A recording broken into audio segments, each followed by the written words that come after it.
kelilingilah dapur orang tuamu sebelum menikah.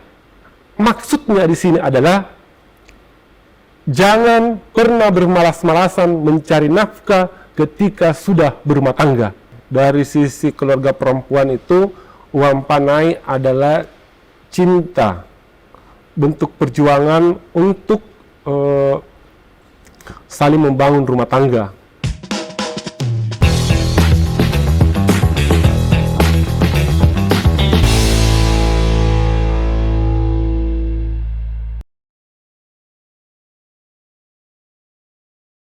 Acara ini dipersembahkan oleh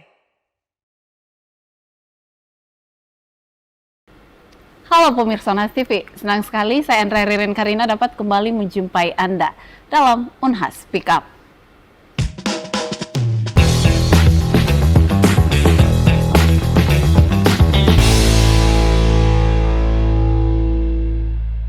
Pemirsa, belakangan ini kita sering mendengar istilah intimate wedding, konsep pernikahan yang lebih kecil dan lebih sederhana, yang menjadi tren, terutama pasca pandemi.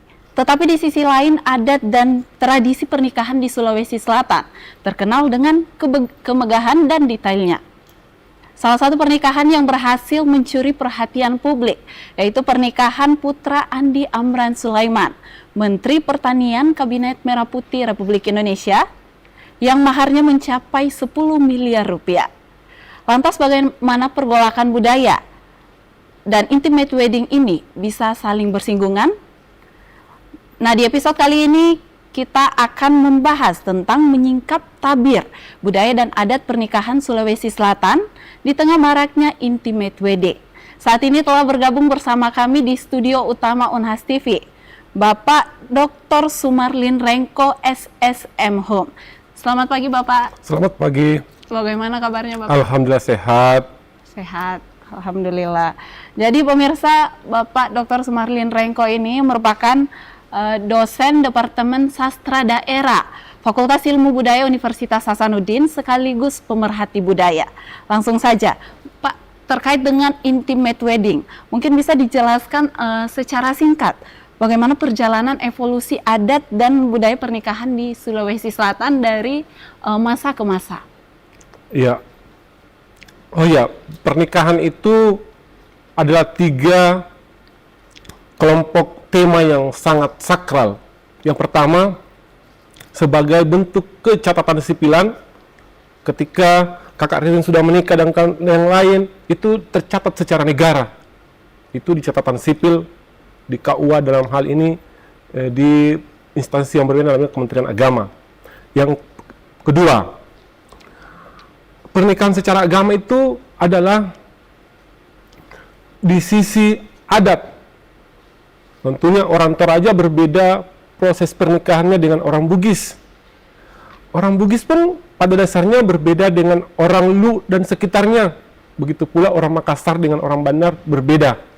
Jadi itu ada 3 selain kenegaraan, kecatatan sipilan, Kementerian Agama tercatat secara sah, dibuktikan dengan buku nikah yang diterbitkan oleh negara. Yang ketiga adalah pernikahan itu budaya, aktivitas budaya. Nah, tadi masuk di pernikahan yang sederhana. Tentunya di tahap-tahap kehidupan ini berbeda. Budaya fase pasca kemerdekaan dengan reformasi, dengan tahap-tahap yang lain itu tentunya berbeda karena situasi dunia berbeda pula. Sekarang mobilitas semakin tinggi. Bisa dibayangkan mobilitas ketika era awal 2000 dengan 2024 pasti berbeda. Tingkat aktivitas kita berbeda. Apalagi yang berbeda? Dulu banyak peternak tedombonga, misalnya di Toraja. Sekarang kan sulit. Orang menemukan tedombonga ada, tetapi tidak banyak. Sekarang juga status negara kita kan kerajaan bisa dikatakan ada, tetapi itu tidak merata di seluruh kabupaten ya. Misalnya, okelah kerajaan besar itu misalnya kerajaan Toraja ya di Toraja, atau kerajaan Mengkendek misalnya di Toraja, kerajaan Bugis kalau di daerah Bugis itu kerajaan Bone, Wajo, dan Sopeng. Ada juga kerajaan Goa, tetapi pengaruh-pengaruh kerajaan ini kan sudah ikut bergeser pula dengan keberagaman perkembangan, termasuk perkembangan mode. Setiap saat kan perkembangan mode berubah kan? Setiap saat. Terus lagi perkembangan situasional kebijakan. Dulu kan orang banyak liburnya. Sekarang Kakak Ririn kalau ke Toraja berapa hari libur diberikan oleh Unas TV. Jadi mobilitas yang cukup tinggi, jadi semakin disederhanakan tetapi tidak lepas dari nilai-nilai yang ada di dalam pernikahan itu. Oke, baik Pak. Terkait dengan tatanan adat, sosial dan budaya dalam masyarakat Pak. Sebenarnya ini yang mana yang lebih penting atau yang mana yang lebih didahulukan sih Pak? Apakah di adatnya atau di sosialnya atau di budayanya Pak? Tidak bisa dikatakan yang mana lebih didahulukan ya, karena di dalam misalnya adat Makassar, kenapa ada gendang ketika ada pesta pernikahan? Mengapa ada gendang, teman-teman? Gendang itu untuk memberikan informasi kepada khalayak, kepada masyarakat, bahwa ini loh, Nona Ririn menikah. Hari ini akan ada pesta pernikahan di rumahnya, orang tuanya Ririn. Itu untuk memberitahu khalayak. Jadi ketika Ririn dibonceng atau berjalan bermesraan di pematang sawah atau di mall hari ini, oh ya tahu ada kemarin gendang di tabu-tabu untuk memberikan informasi kepada masyarakat bahwa supaya menghindari fitnah. Itu. Jadi tidak bisa dikatakan yang mana dahulukan sosial atau budaya, karena antara budaya dan sosial itu tidak bisa saling berdiri sendiri, dua hal yang menyatu, yang tidak bisa dikatakan berdiri yang mana duluan yang mana di belakangan. Jadi sekarang walaupun pesta sederhana tapi tetap ada gendang misalnya seperti itu, masih tetap ada lamaran, masih tetap ada saksi di tataran pernikahan, apapun ya, tetap ada saksi, masih tetap tercatat secara kelembagaan kita sebagai warga negara Indonesia yang taat hukum, seperti itu. Oke, baik Pak. Berbicara tentang pernikahan nih Pak, kan sekarang ini lagi marak-maraknya intimate wedding atau pernikahan yang hanya menghadirkan keluarga inti saja di dalam acara itu. Menurut Bapak sendiri, bagaimana tanggapan Bapak dengan intimate wedding ini Pak?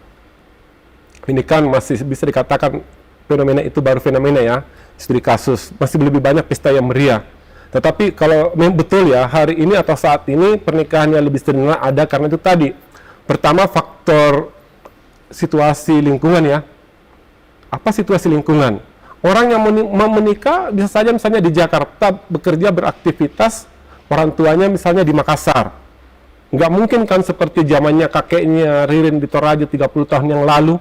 Kalau di Toraja 50 tahun yang lalu, 30 tahun yang lalu, kita menjelang pesta pernikahan itu sudah ramai 2 pekan sebelumnya.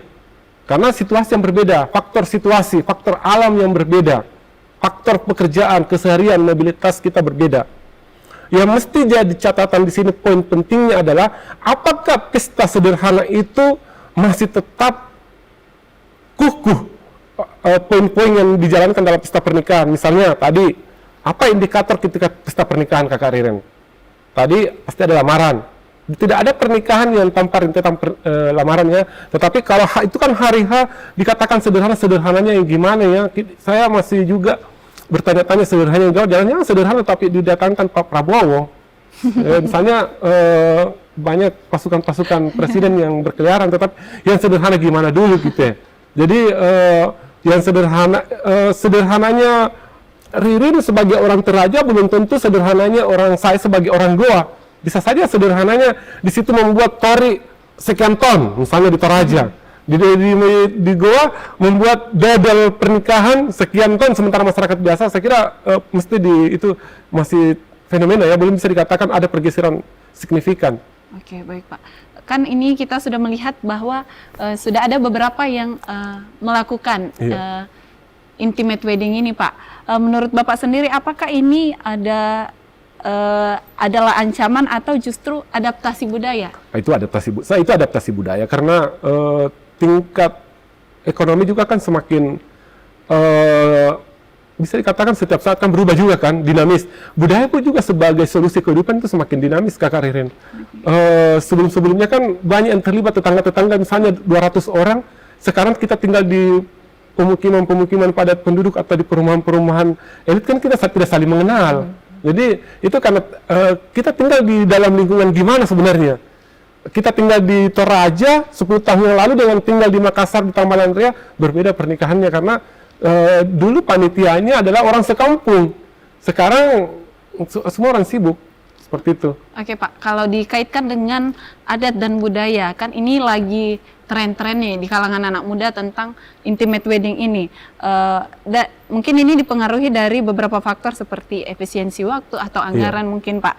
Nah menurut Bapak sendiri ini perkembangan tren seperti ini apakah berpengaruh terhadap adat dan budaya terutama kita di Sulawesi Selatan? Iya bisa berpengaruh. Berpengaruh karena misalnya tadi kita di awal-awalnya misalnya 10 tahun yang lalu yang datang di situ keluarga inti kan 2 pekan sebelum pernikahan rumah kita sudah ramai ya. Sekarang pernikahan sederhana 1 hari pernikahan atau nanti besok di hari H baru datang kan, itu berpengaruh secara adat, kita tidak saling mengenal lagi. Hubungan kekeluargaan kita semakin jauh. Bukan saja misalnya pamnya siapa Kak Karin? Nama pamnya di Toraja? Rotanan. Belum tentu saling mengenal ya. Jadi itu juga yang bergeser. Di Makassar juga seperti itu bergeser karena budaya juga itu kan sebenarnya adalah solusi untuk bertahan hidup ya, solusi untuk survive.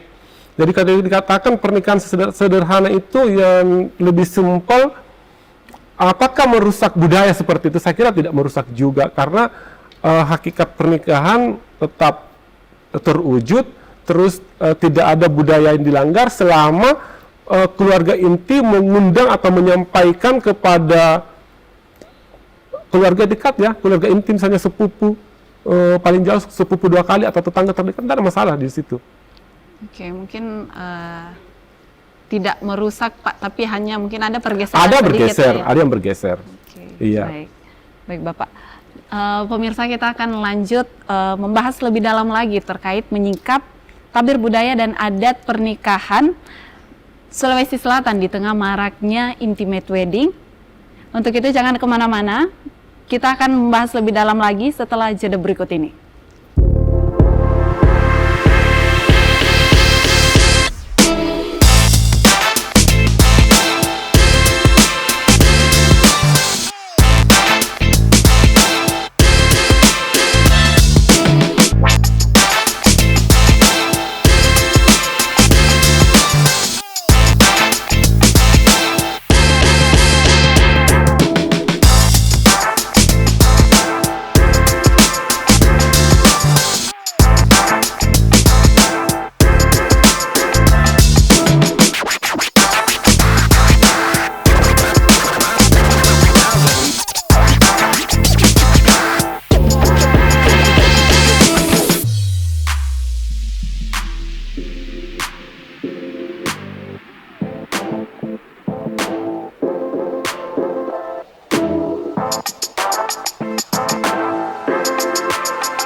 Baik pemirsa, terima kasih karena masih setia membersamai kami dalam Unhas Speak Up. Kita akan lanjut membahas tentang menyingkap tabir budaya dan adat pernikahan Sulawesi Selatan di tengah maraknya intimate wedding. Baik Pak, nyambung dari pembahasan kita tadi tentang mungkin budayanya ketika kita melakukan intimate wedding ini budayanya tidak akan dirusak tapi akan bergeser. Nah, dampak dari pergeseran budaya itu sendiri itu seperti apa Pak? Iya, dampaknya pertama ya yang paling nyata di masyarakat itu faktor ekonomi. Bayangkan ketika pernikahan besar-besaran, berapa undangan dicetak, berapa yang bisa menikmati hasil percetakan itu. Coba bayangkan, banyak kan? Jadi ketika disederhanakan pernikahan, pesta pernikahan, otomatis bisnis percetakan juga menurun. Apalagi faktor sosial, kita tidak saling mengenal lagi, kita tidak saling mengunjungi lagi. Yang bisa mempertemukan kita sekeluarga 3 Kak Ririn, ada 3. Kalau kita orang Nasrani, pasti Natal kan? Kalau kita orang Muslim, Idul Adha, Idul Fitri kan? Atau Idul Adha, dan umat-umat yang lain. Apalagi yang mempertemukan kita? Kematian, duka. Ketika berduka, kita tidak diundang datang silaturahim. Hari raya, kita saling mengunjungi, tidak ada juga undangan. Nah, pernikahan yang unik ini, karena kita diundang, kita tidak akan datang tanpa diundang. Atau mau jadi tamu tak diundang. Saya nggak mau ketika karir melakukan pesta di Toraja, saya datang tanpa diundang. Jadi, ada yang bergeser sosial. Kita tidak akan mengenal lagi siapa dia, anak cucu kita dengan keluarga-keluarga lain ketika kita tidak ada pesta. Karena yang mempertemukan kita secara sosial adalah pesta. Itu. Tadi terkait ekonomi, bisnis percetakan, itu menurunkan permintaannya. Yang kedua, bisnis kuliner. Bayangkan teman-teman, ketika pesta pernikahan semakin sederhana, bisnis kuliner juga semakin menurunkan. Betul. Apalagi bisnis cenderamata, pernik-pernik pernikahan. Belum lagi sanggar-sanggar yang ikut terlibat, event organizer di situ. Itu kan saling terkait. Ujung-ujungnya adalah ranah ekonomi semua di situ. Tapi saya yakin dan percaya, walaupun seperti itu, banyak cara untuk survive dari sisi-sisi kebudayaan. Oke, baik Pak. Terkait dengan kita di adat, khususnya di Makassar nih Pak, Bugis Makassar. Yes. Nah, banyak yang juga beranggapan bahwa uang panai ini menjadi salah satu kendala dalam pernikahan. Menurut Bapak sendiri, filosofi dari uang panai ini tuh seperti apa Pak? Iya, banyak perspektif ya. Dari sisi keluarga perempuan itu, uang panai adalah cinta, bentuk perjuangan untuk saling membangun rumah tangga. Itu salah satu perspektif ya, itu cinta. Jadi kalau kita lihat, tapi itu juga menjadi pertanyaan, apakah hanya dengan uang panai bisa membahagiakan dan rumah tangga? Tentunya tidak, karena uang panai itu adalah uang yang dipakai untuk pernikahan. Tergantung misalnya Kakak Ririn mau jadikan itu tabungan untuk membangun rumah tangga kelak, tetapi biasanya uang panai itu dipakai untuk pesta, sebagaimana temanya pesta pernikahan yang besar-besaran, yang mengundang ratusan orang, ribuan orang. Oke, baik Pak. Cara terbaik untuk memandang, mungkin memperbaiki perspektif orang yang mungkin memandang bahwa uang panai ini adalah masalah besar ketika kita di Bugis Makassar ini ingin menikah, Pak. Iya, dalam hukum Islam dulu ya, baru hukum adat. Hukum Islam itu menikah yang secara Islam itu yang sekupu. Yang sekupu itu ibarat penutup gelas, menikahlah sesuai dengan bentuknya. Jadi misalnya, ini tataran Islam ya, jadi membangun rumah tangganya yang sekupu, misalnya janganlah menikah orang dengan perempuan atau laki-laki yang satu orang sangat prasejahtera, kemudian yang lainnya itu, yang pasangannya itu saya, itu dari kalangan orang kaya, itu kan tidak sekupu. Jadi carilah yang cocok, seperti itu. Kalau itu secara Islam ya, jadi kita tidak, pada dasarnya apa nilai poinnya di sini adalah carilah yang sesuai dengan keadaan kita. Paham maksud saya? Paham. Tapi dalam agama apapun saya kira seperti itu ya. Saya memberi contoh saja dalam secara Islam. Dalam hukum adat, ini tataran adat ya, itu menikahlah sesuai dengan adat. Misalnya, ketika kita berada dari keluarga ningrat, sebaiknya menikah pula dengan keluarga ningrat. Itu tataran idealnya. Tetapi dari sisi pendidikan, yang kita menikah itu adalah tidak menikah sama orang tidak berpendidikan. Hari kekinian gini, saya kira menikahlah yang setidak-tidaknya berpendidikan ya, karena kita ini akan melahirkan keturunan ya yang baik. Kita akan membangun ke sosial masyarakat yang baik pula. Jadi bagaimana kita membangun rumah tangga ketika pasangan kita tidak berpendidikan sementara kita berpendidikan itu. Jadi itu idealnya seperti itu. Supaya yang bergeser itu pada dasarnya adalah bukan hakikat yang bergeser, tetapi teknis yang bergeser, teknis pernikahan. Baik Pak, terkait dengan uang panai ini, kan banyak yang kita lihat bahwa katanya uang panai ini diberikan ke keluarga.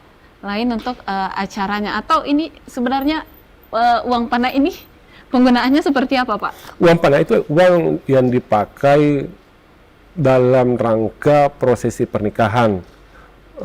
Misalnya kalau di masyarakat kota sewa hotel, sewa gedung, sewa ruangan, dan segala macam kepanitiaan di dalam pernikahan. Jadi itu yang dipakai.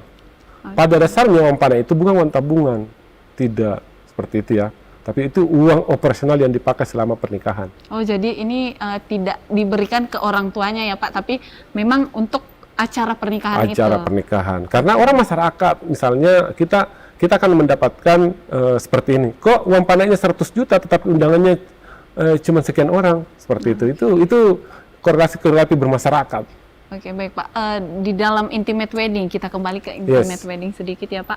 Apakah memungkinkan jika penggabungan adat dan budaya ini dilakukan pada intimate wedding Pak, atau seperti apa? Saya kira bisa saja, karena kita berada di kehidupan yang mobilitas tinggi.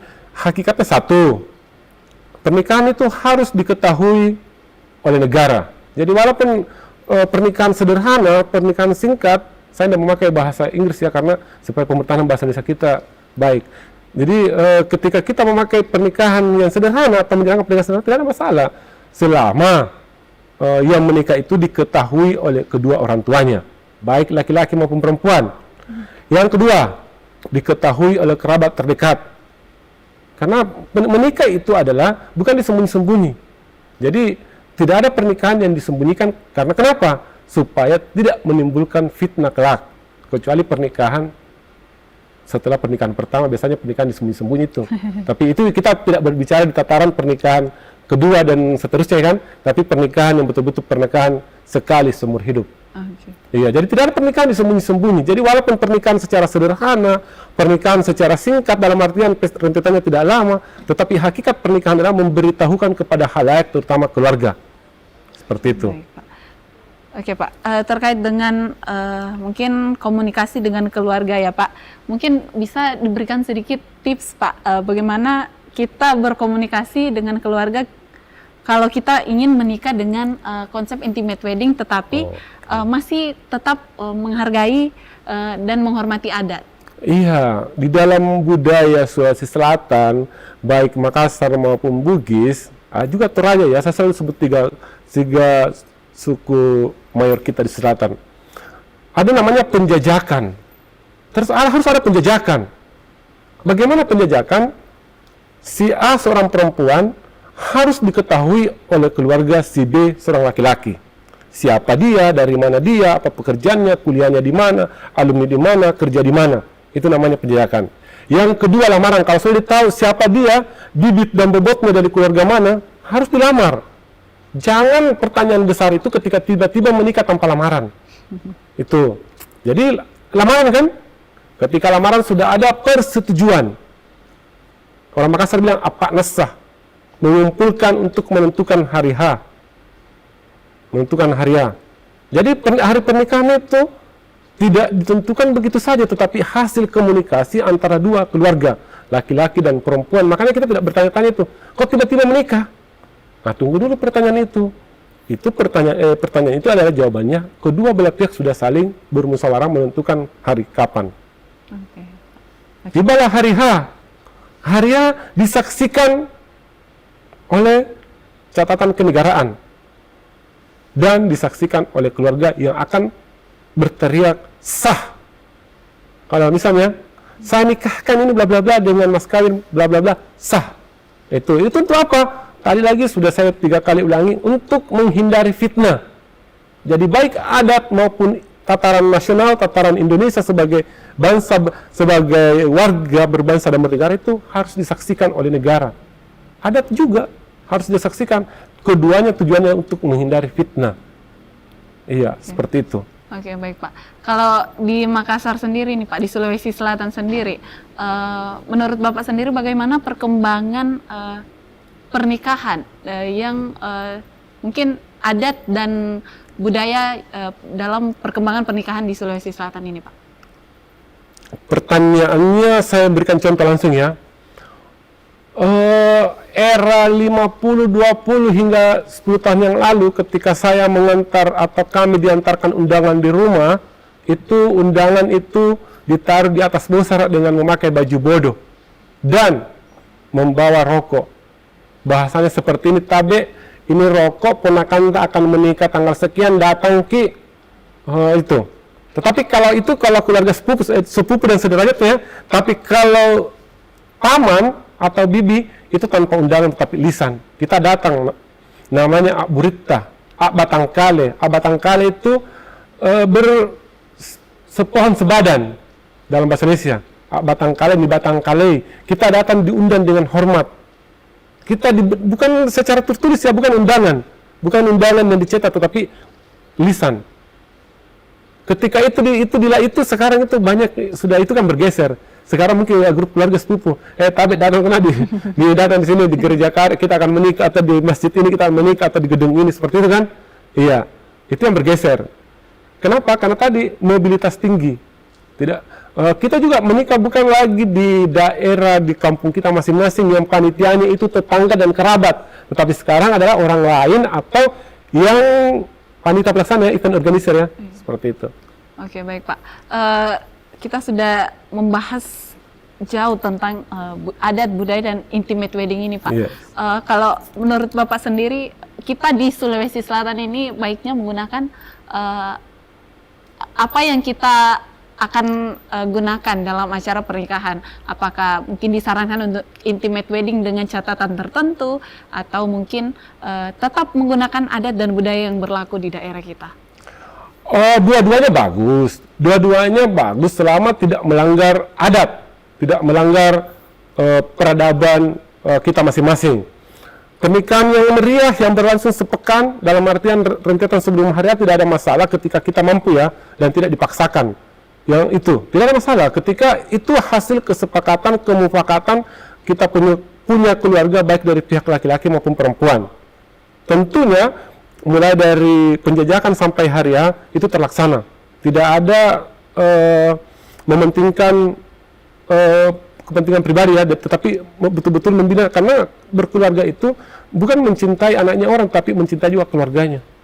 Jadi menyatukan dua keluarga yang berbeda. Jadi kalau kita sebenarnya nilainya di situ, poin utamanya salah satunya adalah mencintai keluarganya dia. Jadi kalau kakak Rida nanti menikah, jangan hanya mencintai lakinya, anaknya orang, tetapi cintai juga keluarganya. Itu nilai poinnya ketika pernikahan. Kenapa kita berkumpul seperti itu, supaya tahu bahwa suaminya Ririn ini banyak loh. Ini jangan mencintai seorang saja. Itu nilai poinnya. Itu di tataran pernikahan yang lama ya. Pernikahan yang simpel tidak ada masalah juga selama rentetan pernikahan itu juga terlaksana. Karena kita intinya pernikahan adalah bukan untuk satu hari, tetapi untuk selamanya. Sekali untuk seumur hidup. Semua di dalam tataran adat dan agama juga maunya seperti itu. Agama maunya juga seperti ini, tataran nasional juga seperti itu. Ketika abdi negara tidak ada itu pengakuan dalam berbahasa negara bahwa istri kedua diberikan juga subsidi, tidak ada ya.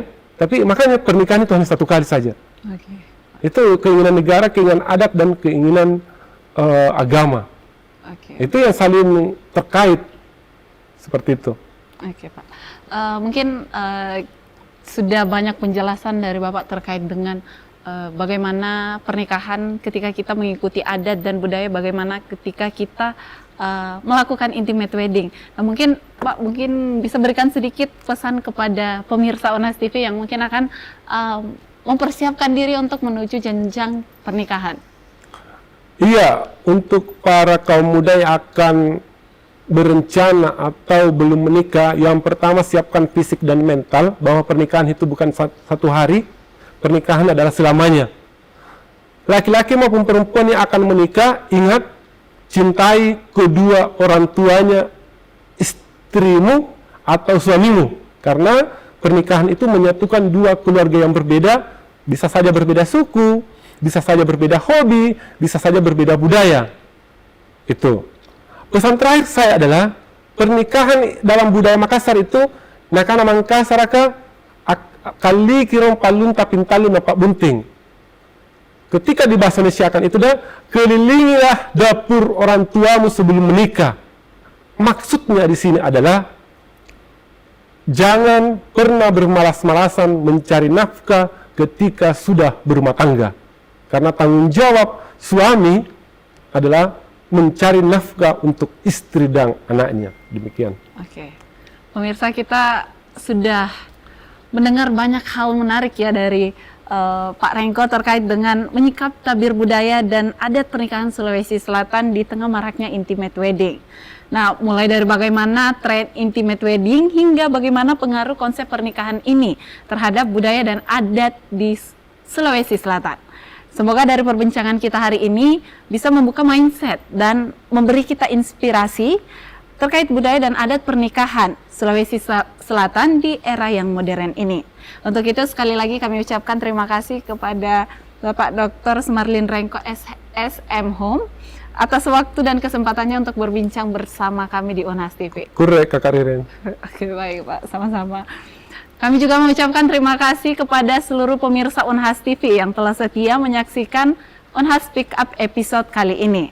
Akhir kata, saya Andrea Ririn Karina mewakili seluruh kru yang bertugas. Pamit undur diri dan sampai jumpa di Unhas Pick Up berikutnya.